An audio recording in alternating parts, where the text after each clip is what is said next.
በስመ አብ ወወልድ ወመንፈስ ቅዱስ አሃዱ አምላክ አሜን። በእግዚአብሔር የሚኖር እግዚአብሔርም የሚኖርበት ሰው እግዚአብሔርን ብቸኛ ዓላማው ያደረገ ነው። ፈጣሪ አምላኩን ብቸኛ ዓላማው ያደረገ ደግሞ አምላኩን በፍጹም ልቡ የሚወድ ነው። እግዚአብሔርን በፍጹም ልቡ የሚወድ ደግሞ እርሱን ማለት የሚወደውን አምላኩን ከማክበርና ከማመስገን አይቆጠብም። እግዚአብሔር ለኛ ለሰዎች ለገለጸልን ታላቅ ፍቅሩና ላደረገልን መልካም ነገር ሁሉ የምንከፍለው የምስጋና ጸሎት ነው። የምስጋና መስዋዕት ነው። ስብሐተ ፍቁር ነው። መዝሙር 115 ቁጥር 3 እና 8 እግዚአብሔርን ብቸኛ ዓላማው ያደረገ ከስተት ይድናል፣ ፈጣሪውን ያመሰግናል በሚል ርዕሰ ጉዳይ የደግነት ባለቤት የሁላችን አምላክ የምህረት ጌታ ቸሮ መድኃኔዓለም ለዚህ ሰዓትና ደቂቃ ያደረሰን ከምንም ነገር በላይ ለሱ የሚገባውን ምስጋና እያደረሰን በዚህ ዕለት ሊያስተምረን የወደደውን ርዕሰ ጉዳይ ይዘን ነው ዳግም በማህደረ ተዋህዶ የተመለስ ነው። እንደ ኦርቶዶክሳዊት ተዋህዶ ቤተክርስቲያናችን እምነት ስርዓትና ትውፊት አምላካችን ደግነቱ በስቶልን እሱ እንደረዳን መጠን በቅርባችን በእጃችን ካሉ ጥቂት ምንጮች እየጠቀስን የምንሰማው የምንከታተለውን የነጻች ጎላች የተረዳች አንዲቱ የተዋህዶ እምነታችን የምታስተምረንን ዛሬም በዚህ መልኩ በዚህ ርዕሰ ጉዳይ እንድንሰማ ፈቃዱ ሆኖልን የተገናኘ ነው። ለዚህ ሰዓትና ደቂቃ ያደረሰን እሱ አምላካችን መቼስ እናመሰግንበት ዘንድ በፈጠረልን አንደበት እሱን አመስግነን ክብሩን እንድንወርስ ነውና ኃያል ገናና ቅዱስ የሆነ ስሙ ከአጥናፍ እስከ አጥናፍ ከጧት እስከ ማታ ከዘላለም እስከ ዘላለም ከፀሐይ መውጫ እስከ ፀሐይ መጥለቂያ ድረስ የከበረ የተመሰገነ ይሁንልን። እርሱንም በእርሱ ፈቃድ የሰጠችን ያስገኘችልን ንጽሕተ ንጹሐን ቅድስተ ቅዱሳን አንዳችም ነውር የሌለባት ርርተ ህሊና ርርተ ልቦና አፍጣኒ ተረሪት አቁራሪተ መዓት ምልዕተ ጸጋ ምልዕተ ክብር ምዕራገ ጸሎት ድንግል ወላዲተ አምላክም የእናትነት ፍቅሩ አልተለየንም። እንደ አይነ ጥቅሻ የሚደርሰው ጸሎቷ አብሮን ነውና ስሟ የከበረ የተመሰገነ ይሁን። አምላከ ቅዱሳን እንግዲህ በዚህች ዕለት በዚህ ርዕሰ ጉዳይ እንድንሰማ የፈቀደልንን እንዲህ እንከታተላለን።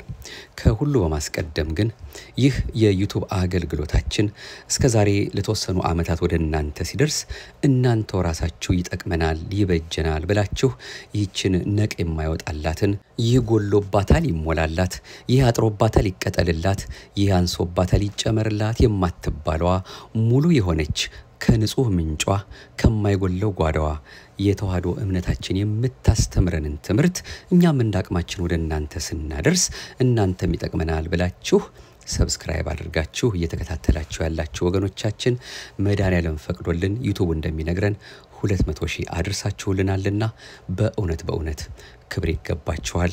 መድኃኔዓለም በበለጠ ጸጋና በረከት ደግሞ የምንሰማው ለሁላችንም በእውነት ለክስ ለወቀሳ ለመፈራረጃ እንዳይሆንብን ሰምተን ለመጠቀም እንዲያበቃን አሁንም አምላካችንን ይህን ስላሳየን እናከብረዋለን፣ እናመሰግነዋለን፣ እናገነዋለን፣ ከፍ እናደርገዋለን። ትልቁ ዓላማችን በዚህ መልኩ የቁጥር ብዛት ብቻ አይደለ፣ አንድ ሰው እንኳን ሰምቶ መድኃኔዓለምን አግኝቼዋለሁ፣ ተዋህዶ እምነቴን አውቄያታለሁ፣ ከትላንት ዛሬ በተሻለ ህይወት ኖሬያለሁ፣ እግዚአብሔር አምላኬ ለንስሐ አድርሶኛል፣ ፍቅሩን እንዳስብ ረድቶኛል፣ በቅዱሳን ጸሎት እሱ አምላኬ ፈጣሪ ህይወቴ በረከቴ ጸጋዬ ከሱ ጋር የምኖርበትን መንገዱን አሳይቶኛል የሚል አንድ ሰውም ከተገኘ በእውነት ትልቁ ዓላማችን ያንንኛ ማድረግ ነውና እንግዲህ የምትከታተሉ መቼስ የተለያዩ በእጃችሁ ያሉ ልትሰሟቸው ልታያቸው የሚገቡ ምናልባትም በዚህ ዓለም ላይ ያሉ በምንም መልኩ ከእግዚአብሔር ቃል ባይበልጡብንም ግን እንደው ተዘናግተን የምናያቸው በርካታ ነገሮች ቢኖሩም ይሄንን ግን በእውነት ሁላችንም አጠንክረን አብልጠን አብዝተን መስማት የሚገባን መሆኑን ከሁላችንም የተሰወረ አይደለምና መቼስ 200,000 ሰው ሁሉ በአንድ ጊዜ የምናደርሰውን መርሃ ግብር ባያይም በጥቂቱም ቢሆን የሚያየው ሰው እየተጠቀመ ከሆነ ለኛ በእውነት ትልቁ እግዚአብሔርን የምናመሰግንበት የምናከብርበት ይሄንን አገልግሎታችንን በእውነት ለብዙዎች ደርሶ የሚሰሙ የሚጠቀሙ መሆኑን ስናውቅ ለሁላችንም ደስታ ነውና አሁንም በበለጠ ይቺ ምንም የማያልቅባት የሁላችንም የሰላምና የበረከት ቤት የሆነች የተዋህዶ እምነታችን ለሌላው ተሰጥ ታቀብል እንደሆነ ነው እንጂ ሞልቶ ቤቷ ተትረፍርፎ ያለ ምንም የምትዋሰው ነገር ስለሌለ ከውስጧ ያወጣን እኛም እንደሱ እንዳምላካችን ፈቃድ በጥቂቱ መማር መስማት የሚገባንን እንደ ጊዜው ሁኔታ የምንከታተለውን አሁንም አብልጠን አብዝተን እሱ ይሄን እንድናደርግ የረዳንን አምላካችንን እርዳን እባክህ ደግፈን ብለን እየተማጸን ነው። ማድመጣችንን መከታተላችንን እንቀጥላለን። አሁንም እግዚአብሔር አክብራችሁ ለማለት ነው። መርሃ ግብራችንን በቅድሚያ ለዚህ ስለደረሰ ምስጋና ለእግዚአብሔርን ማድረስ ስለሚገባን ይህንን በማስቀደም ወደ ዛሬው መርሃ ግብራችን እንግዲህ የምናመራው ከዚህ በኋላ ላለውም ሰብስክራይብ ያደረጋችሁም ለሌላውም ያካፈላችሁ አገልግሎታችንን መርሃ ግብራችንን እንታደርሱልን ከወዲሁ ባጽኖት መልእክቱን እናስተላልፋለን። ወደ መርሃ ግብራችን እንሂድ። እግዚአብሔርን ብቸኛ ዓላማው ያደረገ ከስተት ይድናል፣ ፈጣሪውን ያመሰግናል። የእግዚአብሔር ቦታ በህይወታችን God's place in our life በሚል ርዕሰ ጉዳይ ተነስተው የግብጽ ኦርቶዶክስ ተዋሕዶ ቤተክርስቲያን ፓትርያርክ ለክርስቲያናዊ ህይወታችንና ስራችን ለቤተክርስቲያን አገልግሎታችንና ለመንፈሳዊ ተጋድሏችን የሚያስፈልግ ትምህርት ሰጥተዋል። ከአስተያየት ጋር ጥቂቶቹን እንደሚከተለው እንጠቅሳለን። መንፈሳዊ ህይወትን ገንዘብ ማድረግ ማለት እግዚአብሔር ብቻ ህይወትን በሙሉ እንዲቃኘው እንዲቆጣጠረው ማድረግ ነው። ለርሱ ለእግዚአብሔር ደባል አድርጎ ባዕድ ነገርን የሚያስቀምጥ ሰው የርሱ መንፈሳዊነት የተመሰቃቀለ ይሆንበታል። እኔነት ወይም ራስ ወዳድነት በፈረንጅኛው ኤጎሴንትሪሲቲ በአንድ ሰው ህይወት ውስጥ የመጀመሪያውን ቦታ ይይዛል። ለመጀመሪያዎቹ ወላጆቻችን ለአዳምና ለሔዋን ህይወት እግዚአብሔር ሁሉን ነገር እንደሆነላቸው እንደሰጣቸው ሰይጣን ባየ ጊዜ ሲዋጋቸው ሲፈትናቸው ከእግዚአብሔር ጋር እኩል መሆን እንደሚችሉ አሳሰባቸው። እንዲህም አላቸው፣ መልካሙንና ክፉውን በማወቅ እንደ እግዚአብሔር ትሆናላችሁ። ኦሪት ዘፍጥረት ምዕራፍ 3 ቁጥር 5። እንግዲህ እኔነት ወይም ኤጎ ራስ ወዳድነት ማደግ በጀመረ ጊዜ እግዚአብሔር ከህይወታቸው ውስጥ መጥፋት ጀመረ። አንድ ሰው ወደ ራሱ ካተኮረ ወደ እግዚአብሔር ላይ ተኮር አይችልም። ስለዚህ እንዲሳሳት ያደረጉትን ነገሮች እግዚአብሔር መንሳቱ ማሳጣቱ ለዚያ ሰው መልካም ነው፣ ለበጎ ይሆንለታል ብለዋል። ለዚህም ጻድቁ ኢዮብን ነብዩ ዮናስንና ሎጥን እንደ ምሳሌ ያቀርበዋል። ጻድቅ ሰው በልቡ ከእግዚአብሔር አጠገብ ሌሎች ዓላማዎችን አያስቀምጥም። እግዚአብሔር ሁሉ ጊዜ ለርሱ ብቸኛ ዓላማው ነው። ሌላውንም ነገር ሁሉ ያስወግደዋል። ለዚህም ሁለት ምሳሌዎች ቀርበዋል። አንደኛው ምሳሌ ስለ ባለጸጋው ወጣት ነው። እርሱ የእግዚአብሔርን ትእዛዛት የጠበቀ ቢሆንም ገንዘብን ስለሚወድ እግዚአብሔርን ብቸኛ ዓላማው አድርጎ አልያዘውም። አንድ ሰው ለሁለት ጌቶች መገዛት አይችልምና። ሁለተኛው ምሳሌ አብርሃም እግዚአብሔርን ብቸኛ ዓላማው ማድረጉን ያመለክተናል። እርሱ እንኳን ገንዘቡን አንድ ልጁን እንኳን ለእግዚአብሔር መስዋዕት ለማድረግ እንደተዘጋጀ ተመስክሮለታል። የሚያሳዝነው ነገር አንዳንድ የተቀደሱ ነገሮች እንኳን በእግዚአብሔር ምትክ ወደ ዓላማነት ሲለወጡ በእነርሱም ምክንያት የእግዚአብሔር ትእዛዛት ሲጣሱ ሰውን ከእግዚአብሔር ይለዩታል። ለዚህ ምሳሌዎችም ቀርበዋል። አንዳንድ ሰዎች እምነትን እንጠብቃለን የሃይማኖት ጠባቂዎች ነን በሚል ሽፋን እግዚአብሔርን ያጡ ወገኖች አሉ። እነዚህም ስድብን የሚጠቀሙ በጭከና ሰውን ለመጉዳት የሚታገሉ በተሳሳተ ነገርና ስሜት ውስጥ የሚገቡ የተሳሳቱ ስልቶችና መንገዶችን የሚከተሉ ናቸው። በእነዚህ ነገሮች ሁሉ እግዚአብሔርን በፊታቸው አላደረጉትም። እግዚአብሔር ፍቅር ነውና በዚህ ሁሉ ደስ አይለውም እንዳለ ለአንዳንድ ሰዎች እምነት ራሱ ወደ ዓላማነት ይለወጥባቸውና ከእግዚአብሔር እንዲለዩ ምክንያት ይሆንባቸዋል። ከእንደዚህ አይነት ዓላማ ወይም ፍላጎት ለመድረስ የእግዚአብሔርን ትእዛዛት ሁሉ እንኳን ሊያፈርሱ ይችላሉ። ከእንደዚህ አይነት ሰዎች ውስጥ እግዚአብሔርን የሚያገለግሉ ካህናት ይገኛሉ። ነገር ግን ለእነርሱ አገልግሎቱ ራሱ ዓላማቸው ይሆንና ስለ እርሱ ብለው ስለ አገልግሎቱ ማለት ነው እግዚአብሔርን ይረሱታል። እዚህ ላይ የክህነት አገልግሎት የጥል መስክ ወይም መናኸሪያ ይሆናል። አገልጋዮቹም እርስ በርሳቸው ይካሰሳሉ፣ አንዱም ከሌላው ጋር ይሟገታል። ስለሆነም አገልጋዮቹ የልቦናቸውን ንጽህና ወይም ቅድስና ያጣሉ። ምክንያቱም ከእግዚአብሔር ከትእዛዛቱና ከሱታፌው ወይም ከህብረቱ ለይተው ወይም ነጥለው አገልግሎቱን ብቻ እንደ ዓላማ በማድረጋቸው ነው። እንግዲህ ከዚህ በላይ ተመለከትነውን በማሰብ ከእግዚአብሔር በቀር ሌላ ነገርን መልካም ነገር እንኳን ቢሆን ከእግዚአብሔር ውጪ ሌላ ዓላማ እንዲኖረን አያስፈልግም። ዓላማችንና ተስፋችን እርሱ ብቻ መሆን አለበት። ስለዚህ ሰው ሁሉ ያለ ማቋረጥ ራሱን መመርመር አለበት።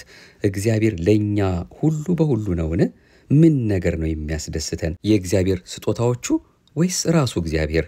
ስለዚህ አንተ ጌታን ወይም እግዚአብሔርን መያዝና ወደ መጀመሪያው ፍቅር መመለስ አለብህ። በአፍ ላይ እግዚአብሔር ሁሉ ጊዜ ተወደደ ይሁን። አዲስ መዝሙርን በየቀኑ ለርሱ ዘምርለት። እንግዲህ እግዚአብሔር ዓላማህ እንደሆነ ወይም ዓላማዎችህን ማስገኛ መሳሪያ ምክንያት እንደሆነ ወይም መሆን አለመሆኑን ተመልከት። ክርስቲያኖች ይልቁንም አንዳንድ የቤተ ክርስቲያን አገልጋዮች ዓላማቸውን ትተው ስራቸውን ወይም አገልግሎታቸውን ብቻ እንደ ዓላማ በመውሰድና በዚያው በያዙት ዓላማ በመርካትና በመመካት የአገልግሎታቸውን ወይም የስራቸውን ባለቤት እግዚአብሔርን ስለተዉ ፈቃዱንም ስለማይፈጽሙ ውጤቱ እርስ በርሳቸው መጣላትና መሟገት ብቻ ይሆናል። ስለዚህም ሰዎች የእነርሱን ክፉ ስራቸውንና ጠባያቸውን እያዩ ከእግዚአብሔር እንዲሸሹ ለፈጣሪያቸው ምስጋና እንዳያቀርቡ ምክንያት ይሆናሉ። እንዲያውም ሰዎች ክፉ ስራቸውን እያዩ እግዚአብሔርን እንዲያማርሩ ያደርጓቸዋል። በአንጻሩ ደግሞ ጥቂት ሰዎች እግዚአብሔርን ብቻ ዓላማ አድርገው አገልግሎታቸውን በመልካም ስነ ምግባር ስለሚያከናውኑት ሰዎች በመልካም ስራቸውና ጠባያቸው ምክንያት እግዚአብሔርን ያመሰግኑታል። ማቴዎስ 5:16 እንደነዚህ አይነት ሰዎች እግዚአብሔርን ከልብ ወደውታልና እርሱን ብቻ ዓላማ አድርገው ስለሚኖሩ በስራቸውም ሆነ በማህበራዊ ኑሯቸው እግዚአብሔርን አክብረው ያስከብሩታል፣ አመስግነው ያስመሰግኑታል። በጎ ስራችን፣ መንፈሳዊ ተጋድሏችን፣ የቤተ ክርስቲያን አገልግሎታችን ሁሉ ግቡን የሚመታው ዋጋም የሚኖረው በቅድሚያ እግዚአብሔርን ዓላማ ስናደርግ ነው። ምንም ስራችን የተቃና ቢሆን ስለ እግዚአብሔር መከራ ብንቀበል እግዚአብሔርን ዓላማችን ፍቅሩንም መሰረታችን ካላደረግን በእግዚአብሔር ዘንድ መነቀፋችን አይቀርም።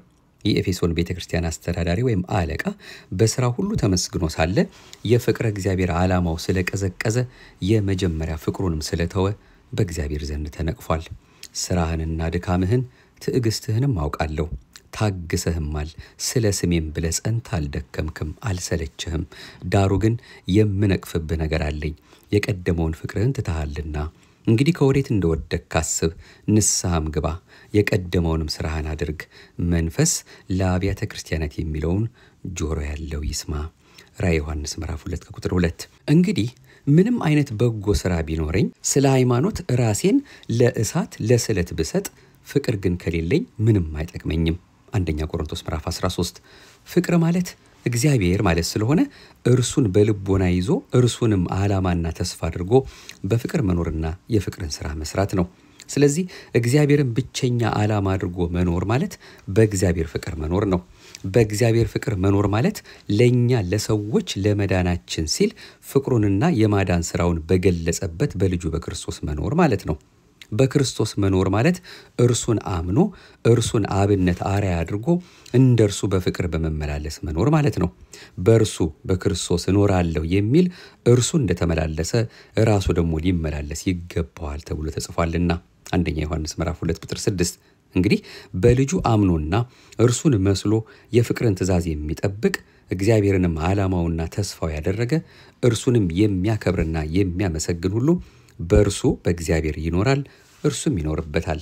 በዚህም በእኛ እንዲኖር ከሰጠን ከመንፈሱ እናውቃለን። አንደኛ ዮሐንስ ምዕራፍ 3:23። በእግዚአብሔር የሚኖር እግዚአብሔርም የሚኖርበት ሰው እግዚአብሔርን ብቸኛ ዓላማው ያደረገ ነው። ፈጣሪ አምላኩን ብቸኛ ዓላማው ያደረገ ደግሞ አምላኩን በፍጹም ልቡ የሚወድ ነው። እግዚአብሔርን በፍጹም ልቡ የሚወድ ደግሞ እርሱን ማለት የሚወደውን አምላኩን ከማክበርና ከማመስገን አይቆጠብም። እግዚአብሔር ለኛ ለሰዎች ለገለጸልን ታላቅ ፍቅሩና ላደረገልን መልካም ነገር ሁሉ የምንከፍለው የምስጋና ጸሎት ነው፣ የምስጋና መስዋዕት ነው፣ ስብሐተ ፍቁር ነው። መዝሙር 115:3 እና 8። ሌላው ርዕሰ ጉዳይ እግዚአብሔርን የሚያከብርና የሚያመሰግን ከጥፋት ድኗል፣ ዓላማውንም አውቋል። ከእግዚአብሔር የመዳን ጸጋ የተሰጣቸው ክርስቲያኖች ይቅርና አሕዛብ እንኳ በሕገ ልቦና እግዚአብሔርን እያወቁ እንደ እግዚአብሔርነቱ መጠን ስላላከበሩትና ስላላመሰገኑት በሐሳባቸው ከንቱ ሆኑ፣ የማያስተውለውም ልባቸው ጨለመ ተብሎ ተጽፎባቸዋል። ሮሜ ምዕራፍ 1:20። ታላቅ የፍቅርና የቸርነት ሥራ የተደረገላቸው ክርስቲያኖችማ አዳኛቸውን ክርስቶስን እያሰቡ እግዚአብሔርን እንዴት በይበልጥ አያመሰግኑትም? ፈጣሪያቸውን የማያመሰግኑት ግን ዕጣ ፈንታቸው ፈጣሪውን ከማያመሰግነው ከሰይጣንና ከሰራዊቱ ጋር እንደሆነ የታመነ ነው። ስለዚህ እግዚአብሔርን በቃላችንም በስራችንም በምናደርገው ነገር ሁሉ እርሱን እያመሰገን ለእርሱ ክብር እንስጥ። መመሪያውም ይህንኑ ነው የሚያሳስበን። ለእግዚአብሔር የምናቀርበው ምስጋናም ሆነ ዕለት በዕለት የምናደርገው ሁሉ በጌታችን በኢየሱስ ክርስቶስ ስም እንድናደርገው በሐዋርያው ቃል ታዘናል።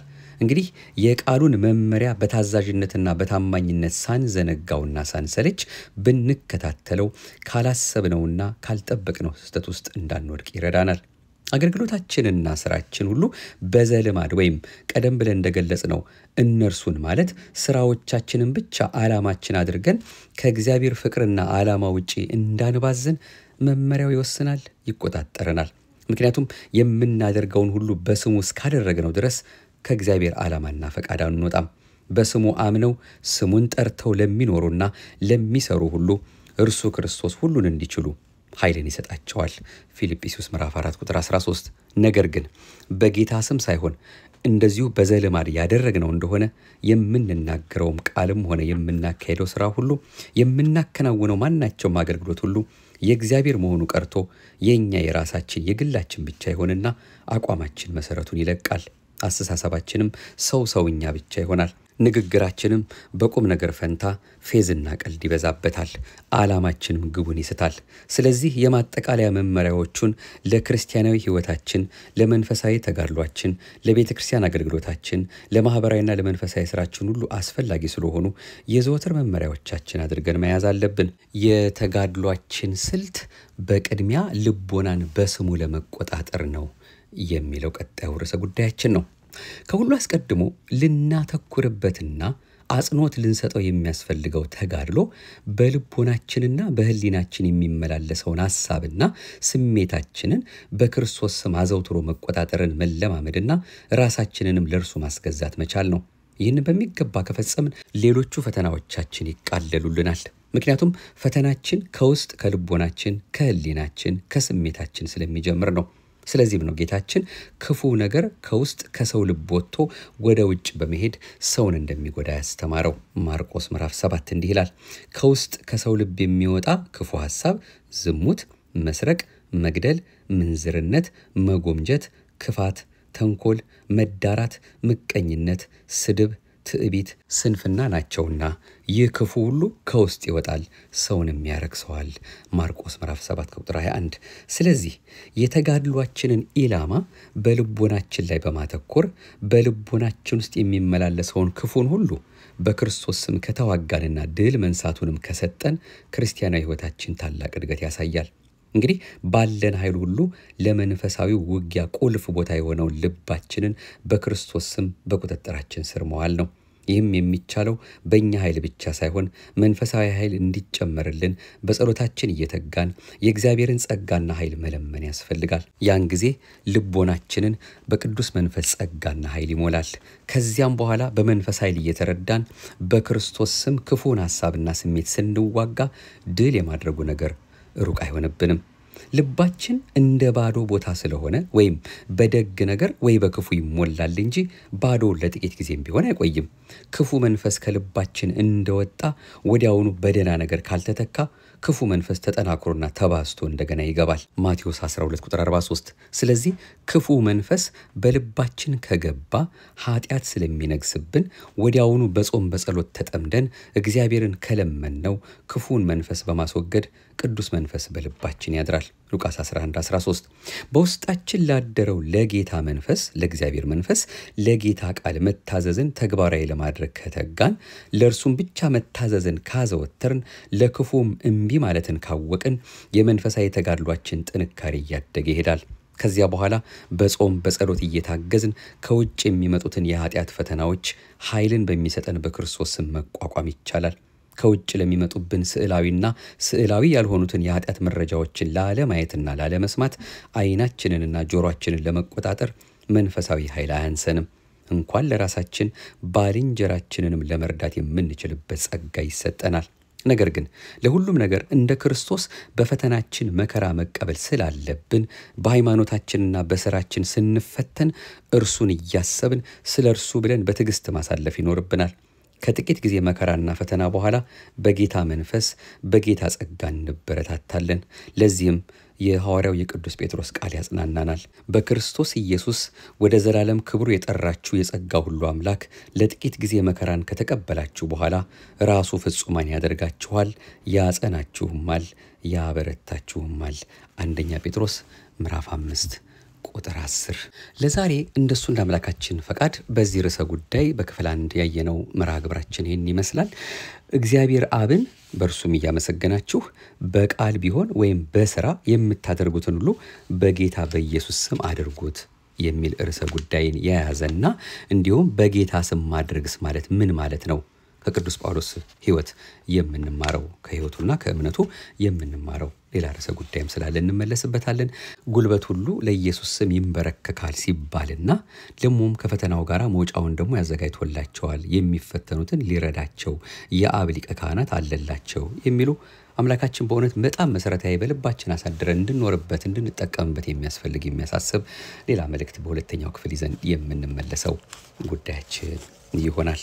በዚህች ዕለት አምላካችን ደግነቱን አብዝቶልን ስላስተማረን ስለመከረን ክብርና ምስጋና ለገናና ስሙ ይሁንልን።